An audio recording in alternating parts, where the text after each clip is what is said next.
Namaskar everyone. Welcome to the Gita Satsang. So let us start with the prayer. By the Guru's grace and the will of Sri Krishna, we have all assembled for this Gita Satsang. May we have their guidance to be able to learn and adopt the things which will help us to grow spiritually. Let us chant the prayers. Vasudevam Devam Kamsachanuramardanam Devaki Paramanandam Krishnam Vande Jagadguru Krishnaya Vasudevaya Haraye Paramatmane Pranatakritanashaya Govindaya Namo Namostute Vyasa Vishala Buddhe Pullara Vindaya Tapatra Netra Yena Tvaya Bharata Taila Purnaha Rajvalito Jnanamaya Pradipaha.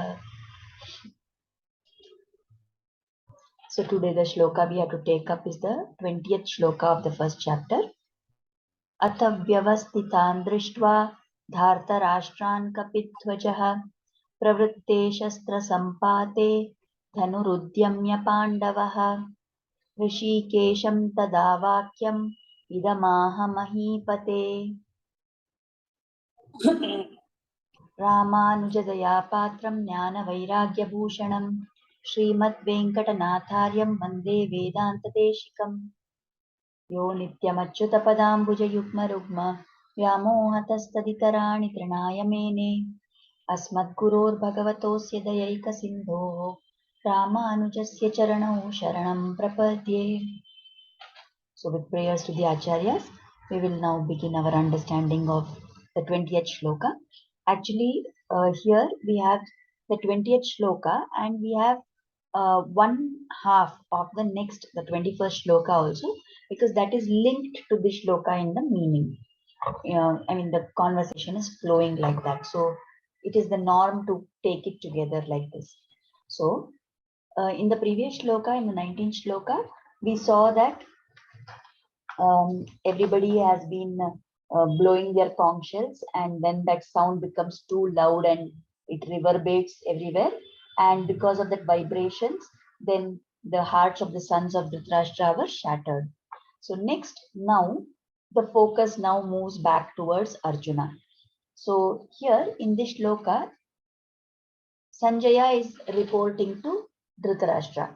He says that at that time, once these conches have all been blown and all that, at that time, the son of Pandu. So who is that son of Pandu? They are referring to Arjuna. Now, who is this Arjuna? Another description is given here. The Arjuna who had the mark or the insignia of Hanuman on the flag of his chariot. That Arjuna took up his bow, and taking up his bow, he's taking up his arms.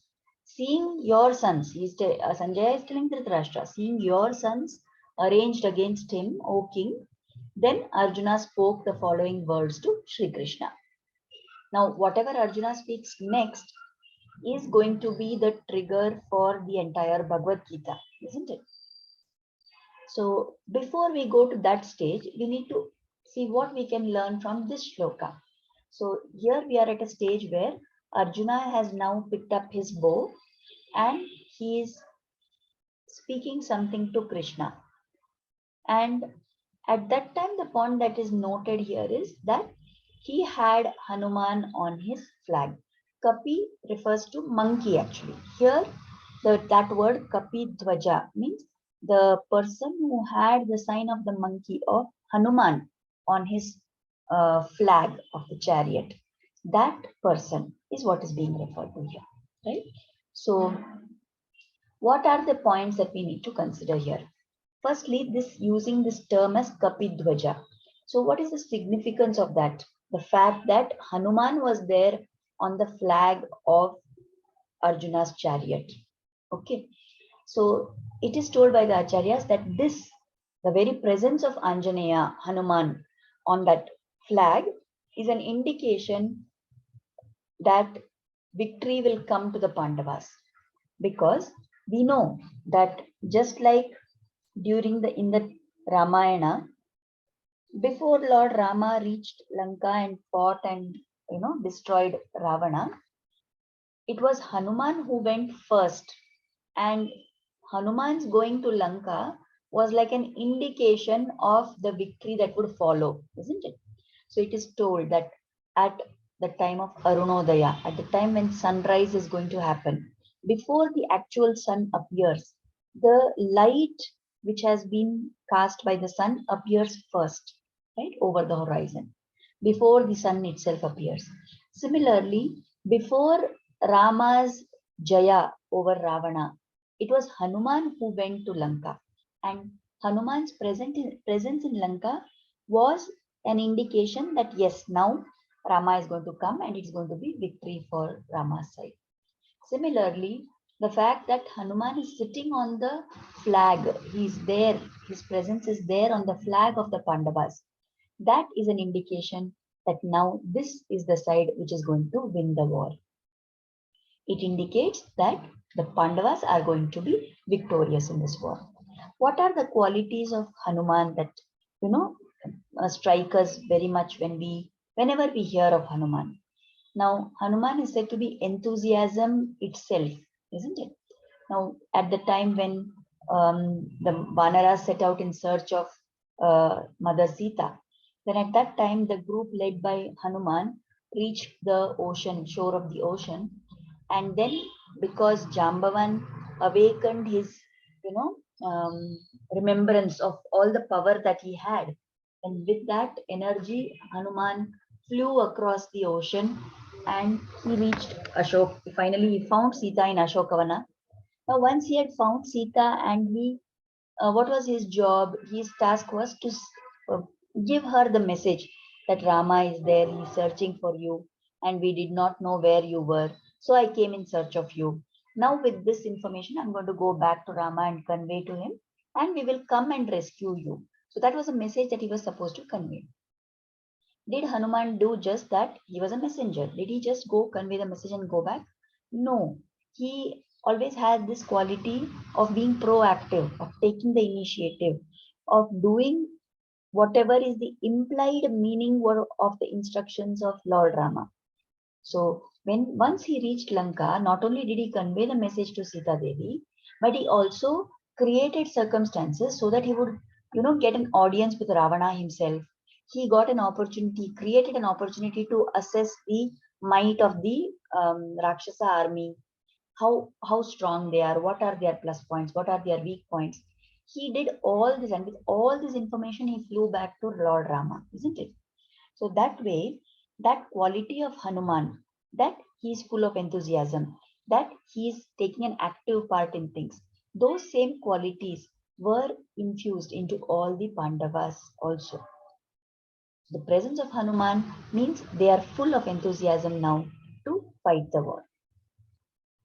Then the word called Rishikesha. Again, here it is told in this half of the 21st Sloka, Rishikesham tada vakyam idamaha mahipate. So, O king, Arjuna spoke the words to Rishikesha. So, again, Krishna is addressed as Rishikesha. We have seen that there is one meaning of the word Rishikesha where Rishika refers to the senses and Isha is the master. So Rishikesha is the one who is able to control the senses, not his senses, but the senses of the one who has surrendered to him. Similarly, the Acharyas also tell that there is another meaning for this word Rishikesham. Harsha, it comes from the word Harsha. Harsha means joy or happiness, and Isha means master. So, the one who is the master of all the joys, the one who is capable of giving us all the joy.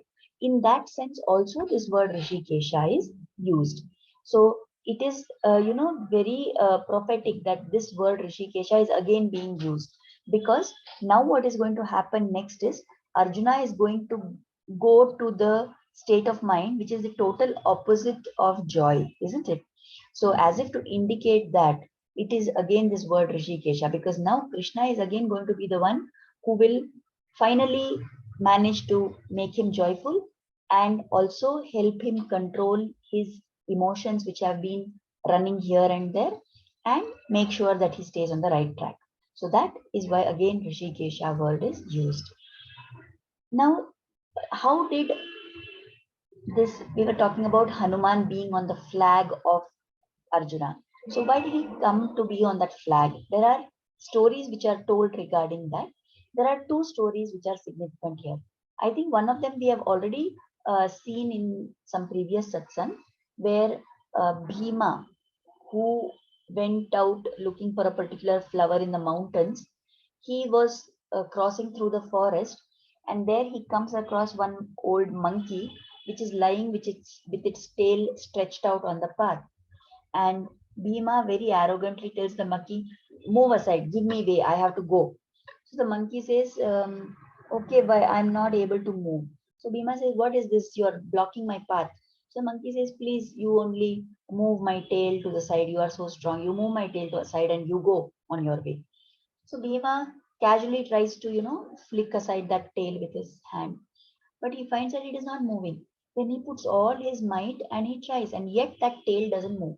And then he realizes that, okay, this is not any ordinary monkey. It must be some devata or somebody who is very powerful. So then, with full of all this time, he was full of arrogance. But now he suddenly becomes humble, and he says to that old monkey that, "I'm sure you must be some great personality, some divine person, and that is why you have so much strength that I am not able to move away your tail. Please reveal your true nature to me," he asks. And at that time, that old monkey replies and takes on his true form and says, "I am Anjaneya, I am Hanuman, and I am also Vayu Putra. So you and I are brothers, because Bhima was also the son of Vayu. So together, we are both like brothers. And I only came here in this form to show you that it is not good to be arrogant, and one must always, no matter how much strength one has, no matter how much capability we have, we must always remain humble. So I came here to teach you that lesson," says Hanuman. And Bhima is full of humility now, and he says, "Yes, thank you for that." And then it is told that Hanuman, uh, Bhima requests him that in the future we are preparing for a fight. So at that time, you should bless us and be with us on our side. So it is said that at that time, Hanuman agrees and says that, "I will be there as the emblem. I will be there on your flag of the Pandavas." And that is how Hanuman came to be on the flag. That is one story which is told. The other story is also told of Arjuna's encounter with Hanuman. So in that story, what happens? It is told how uh, before the war, a little before that, when Arjuna had gone out on a yatra, he went to many different places. And when he went to the south of India, the place called Rameshwaram, isn't it? So we all know that this Rameshwaram is famous because it is a place where Lord Rama prayed to the Samudra Devata that, "Please give way for all of us, the Vanara army, to cross over to Lanka." And the Samudra Raja refused to do that. And then Rama was angry with him and wanted to shoot the Brahmastra. And finally, the Samudra Raja came there himself and begged forgiveness. And he said that, "Okay, you can build a bridge. I will bear that bridge on myself and keep it floating so that all of you can move to the other side." And at that time, all the Vanaras, by throwing large rocks and throwing stones into the water, those stones were floating up. And we've also heard the story of how those Vanaras used to keep chanting Ram, Ram, or they had written Ram also on the stones, and they were throwing them and the stones were floating up. So Arjuna knew of this story, and that Rameshwaram is that place from where the bridge starts, isn't it? So when Arjuna reached there, the person who was guiding that group of yatris, he pointed out that bridge to Arjuna and he said, "See, this is the great bridge. Even today, parts of it we can see. This is the great bridge which was built by Lord Rama to cross over to Lanka. So Arjuna, in his ego, he says, I don't understand why Lord Rama was such a great archer. He was such a great Dhanurdhara. Why did Lord Rama not build a bridge with his arrows itself? Right? Why did he go and make use of these monkeys? After all, what strength do the monkeys have? Why didn't he build a bridge with his arrows instead of asking these monkeys to throw the stones? So he makes fun like that. At that time, there has been one monkey which has been following this Arjuna and that, Yatra group when they were near the bridge. So after all the other Yatris move aside, this one particular monkey comes there. And that monkey talks to Arjuna in a human voice. And that monkey says, why are you belittling the monkeys? You think that the monkeys don't have strength. Each of those monkeys was so strong. You have no idea of how strong those monkeys were. So Arjuna says, oh, come on, I am sure that if Rama had built a bridge with arrows, it would have been much more stronger. What these stones will give strength to the bridge. So then that monkey says, okay, you are so confident of it. And why don't you try yourself? Why don't you build a bridge now from here to the other side? So Arjuna says, fine, yes, of course, I am capable. Ramachandra was very capable. I am also very capable. I will definitely do this. And he shoots, shoots a lot of arrows, and so that they are tightly packed together, and he creates a bridge. And he tells the monkey, yeah, now come on, now you can walk on the bridge and see. So the monkey starts walking. The monkey has taken just 2 steps and the bridge collapses. The monkey laughs and says, see what nonsense you are talking. This bridge has collapsed now. Then Arjuna says, okay, let me try again. And he again tries and builds the bridge a second. This time the monkey goes a little further, but again the bridge breaks. Now, so the monkey says, you have lost the bet. They had, it was like a bet between the monkey and Arjuna. And Arjuna had said, if my bridge does not bear your weight, then I will jump into the fire and give up my life. So now that his bridge was not having strength and it had broken under the weight of the monkey, Arjuna creates a fire and he's about to jump inside. Suddenly there's one small boy who comes there, and that boy says, wait, what is this? Why are you jumping into the fire? So then they explain to the boy what happened. And then that boy says, okay, but nobody was there to see whether the bridge broke or not. So how can you, rely on that, what that monkey is telling, and jump into the fire? Now I am here. I will be the judge. So again, you build the bridge and let us see what happens. Let the monkey walk on it. Right. So again, Arjuna builds a bridge. The monkey starts walking, but the bridge is holding strong. It is not breaking up. Now the monkey is shocked and surprised. And the monkey says, what is this? What is happening? So the monkey grows to a large height, assumes a huge form. And who is that monkey? That monkey is actually Hanuman himself.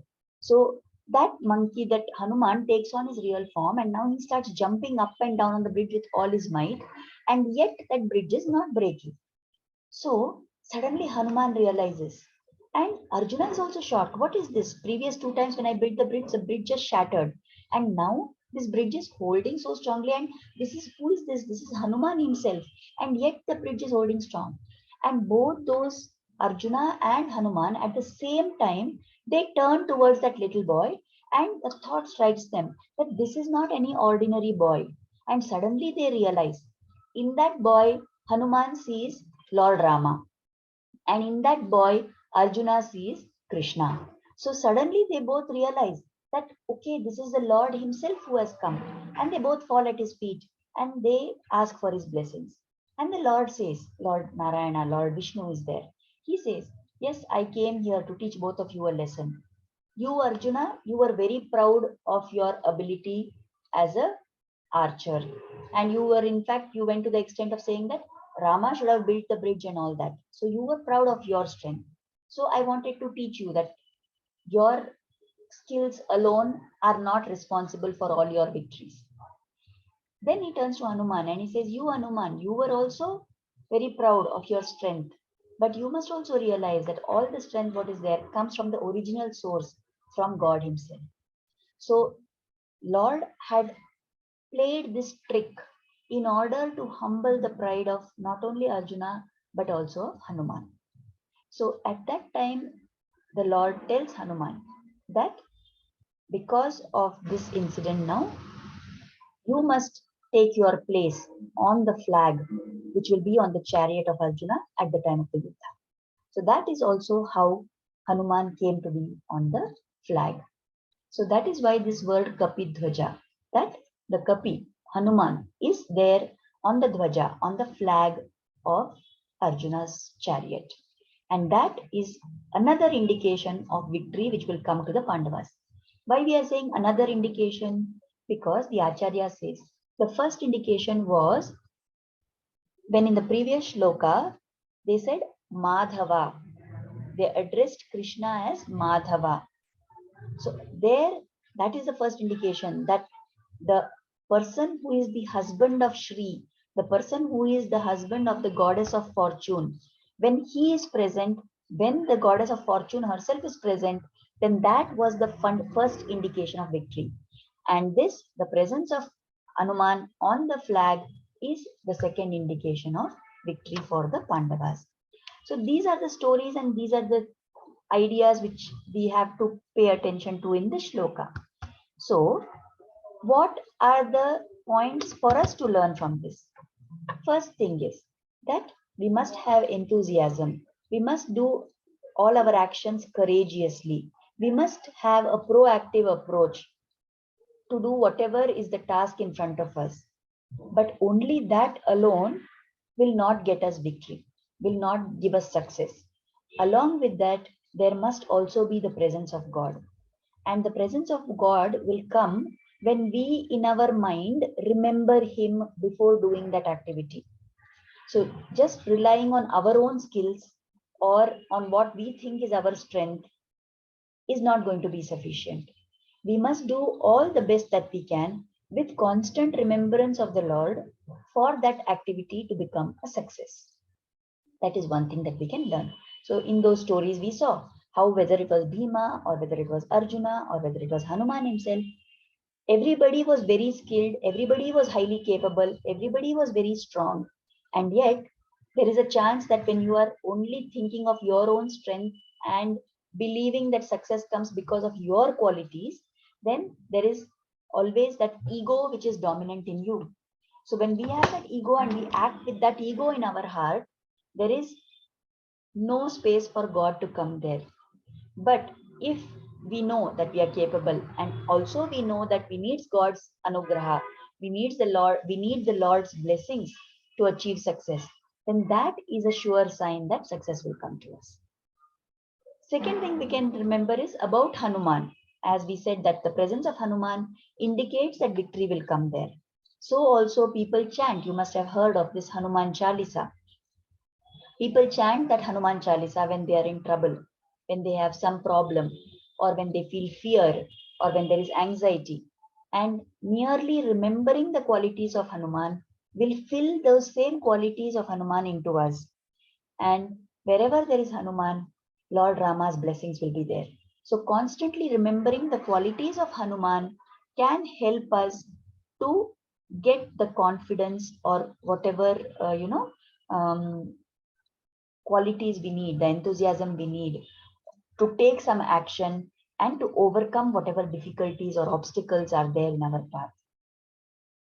And then from the story of these encounters between Bhima and Hanuman, between Arjuna and Hanuman, we can understand how ego spares no one. Everybody is at some time or the other everybody falls into the trap of this ego. And it is such a dangerous thing. The more capable you are, the more chance of developing an ego. So we must always be alert. And in fact, we must pray to God that please keep me humble always. Isn't it told that the tree which bears a lot of fruit, no, that always bends low, and the tree which has no fruits is just standing stiff and straight. Similarly, a person who is filled with all good qualities, the value of those good qualities there when he is bending with humility. So that humility is in fact one of the most important qualities that we should have. People are proud about many things. They may be proud about their knowledge. They may be proud about their looks and appearance. They may be proud about the money that they have, right? And yet, all these become meaningless without humility. So, whatever you may have, we must understand that what we are having is because the Lord has given it to us. And we must feel grateful that we have whatever we do. And we must learn to thank the Lord and appreciate what we have and make sure that we try to keep ego away as much as possible. Because that sense of ego is the biggest obstacle on our spiritual progress, on the path of our spiritual progress. So we will not be able to progress spiritually unless we are able to overcome the ahambhava. And constantly remembering the Lord, praying to Him before any activity, thanking Him after the action has been over. This is the way in which to make sure that we remember that He is the doer and I am only the instrument in His hands. So today's shloka talked about Kapidhvaja, but by the Acharya's grace, there is so much deeper meaning to this word Kapidhvaja. And from that, we can learn and remember and try and adopt all those qualities which we have studied in today's two stories also. So let us now offer Kritagnyata, and after that, if anybody has anything, we can discuss. So let us offer gratitude, Kritagnyata, at the lotus feet of Sri Krishna and Guru for inspiring us to start and to join this satsang. And let us pray for their blessings and grace to always be on us. Namaskar.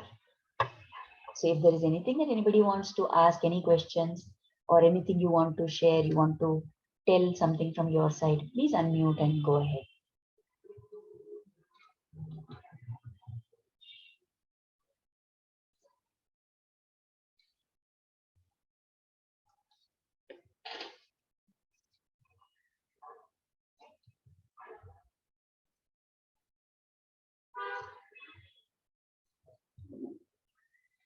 I hope it was clear whatever I explained today. Yeah, it was quite clear, Sayaji, but I'm yet confused. Why did the Lord say that Hanuman will be on the Dwaja of Arjuna? Because, see, they had that interaction and everything. Yeah. But why did he say now you will be there? Yeah, actually, in that, according to that version of that story, it was like the punishment for Arjuna was that his bridge broke. So his pride was shattered, that I am not so really so capable. But for Hanuman, he was also having that pride that he is very strong and he would be able to break that bridge. But he could not, because then the Lord wants to tell him that whatever it is because of my thing that it happens, isn't it? So as a kind of, what you say, prayashchitta or whatever, to make up for that. So you will have to be on the flag of Arjuna. Because you try to prove that you are one upon Arjuna. So as a kind of, not really punishment, but as to make up for that, you are now going to have to be on the flag of Arjuna. That is one thing. And also because the presence of Hanuman will bring all the auspicious things there. So as a blessing to Arjuna and the Pandavas, it was told that Hanuman will have to be there on that Dhwaja. But one way it was a blessing for Hanuman also, because he was the one who could hear the Gita from the. So actually, it is a blessing for Hanuman in disguise. Yes, we can say that also. Yes. Okay. Very true. Yeah, now I have a little more clarity. Okay, fine. So now I'm feeling better that we had once a discussion of this Hanuman Chalisa, whether we should read it or not. And so again, now we brought up this point. Yeah. So yeah. We should, if we are doing some stotra patan and all that, and that is part of our routine, saying Hanuman Chalisa is good, definitely. I think in that last time I had only said that if we are able to do chanting in the time that we say the stotra, then that is far, far superior. But at the time when you can't do chanting, or if you made it a routine to do some stotra patan, then at that time reciting the stotra is also good, because by reciting that, if you are doing it with focus and attention, then you are actually priming your mind to develop those qualities, or it is giving you courage, it is giving you some support, then definitely it is good, rather than singing some unwanted film songs or some other songs which have no meaning at all. It is always better to Yes. sing stotras, say shlokas and all that. When you, as you Yes. progress in your chanting and you are able to, if you can do chanting itself with full concentration, then that is the best, that is the only thing. It is not that we should not say stotras or anything. Definitely whatever Yes. helps us to stay on the track of sadhana, we must keep doing that. Yeah. That you had said last time also, Yeah, yeah, Anshuyaji. yeah. That's why. Huh. So if you are Okay. in the habit of, anybody is in the habit of reciting Hanuman Chalisa, there is absolutely no problem. We should recite that, because that will give us the strength to continue in our sadhana. Hanumanji's blessings will also help us. And every time we say Hanuman Chalisa, we must remember that, dasya bhav that Hanuman had, that servitude, that attitude of service that he had. We must remember that. See, these stories which are told, where it is told that Hanuman had ego, or Arjuna had ego. See, Arjuna was an Amsha of Indra himself. Bhima was an Amsha Mm. of Vayu himself. So whenever these stories are Mm. told where they are, it is told that they had ego and like that, it is to show to us. It is not that they actually had, or we must not think in that angle that, see, they were all devatas, they were all Amshas of devatas, and yet they had ego. So it is just to show us that we also have these in large quantities, far greater quantities, we have this ego.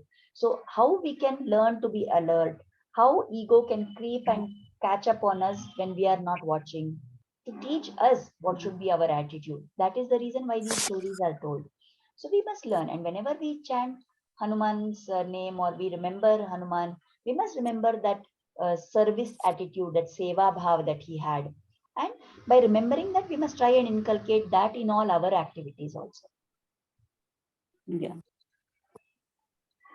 Thank you, Yeah, Anshuyaji. fine. Anything else anybody wants to ask or add?